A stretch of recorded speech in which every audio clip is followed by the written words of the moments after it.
Hello everyone and welcome! In this lesson we are going to cover Angular structural directives. We are going to learn how to build our own directives that look and feel like the Angular ngIf or ngFor structural directives. Structural directives use this star syntax and they allow us to add or remove other elements from the page.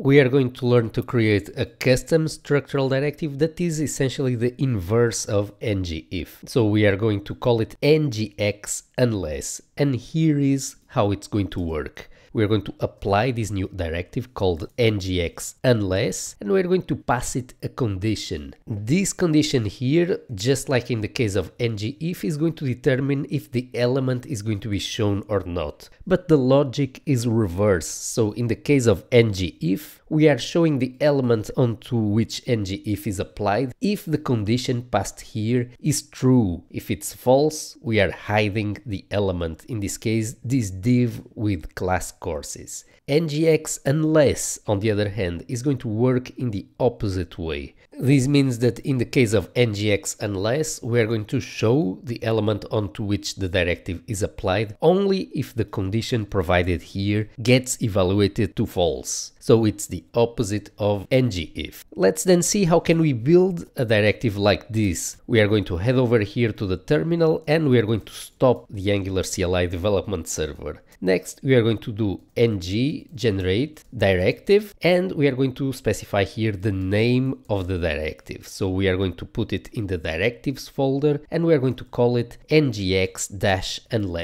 And if you are wondering what is the meaning of this prefix here, ngx, this prefix is commonly used in order to identify a directive that is not part of Angular core. So it could be read as Angular extended directive or Angular extra directive. It's just a way of distinguishing this directive from directives like ngIf, so anyone looking at the template is going to quickly identify that this is a custom directive, not part of Angular core. Let's then quickly run this command and have a look here at the directives folder. So as we can see, we now have here a couple of new files. We have here the ngx unless scaffolded directive. Let's then start building our structural directive. The first thing that you will notice in this structural directive is that the selector is identical to an attribute directive. So what is this star syntax that we are seeing here? The key thing to understand about structural directives is that they are applied on top of a template. So imagine that this div that we are defining here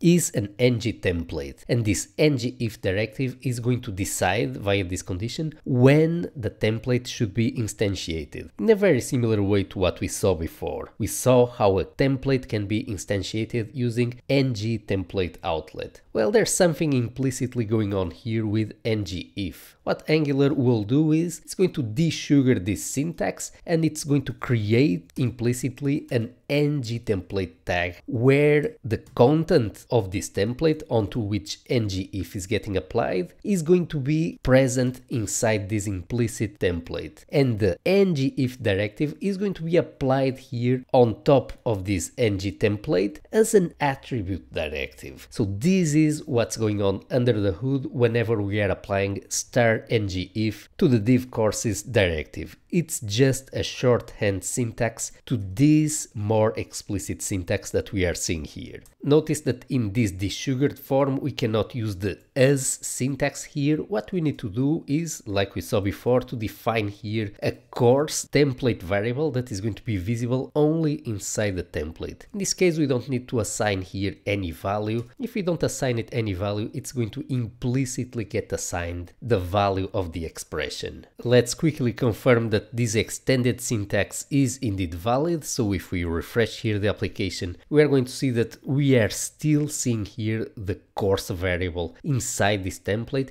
and that the ng template is indeed being instantiated. If we remove here the ngIf directive, we are going to see that nothing is getting instantiated to the screen. So it's indeed ngIf that is grabbing here the template and it's instantiating it programmatically.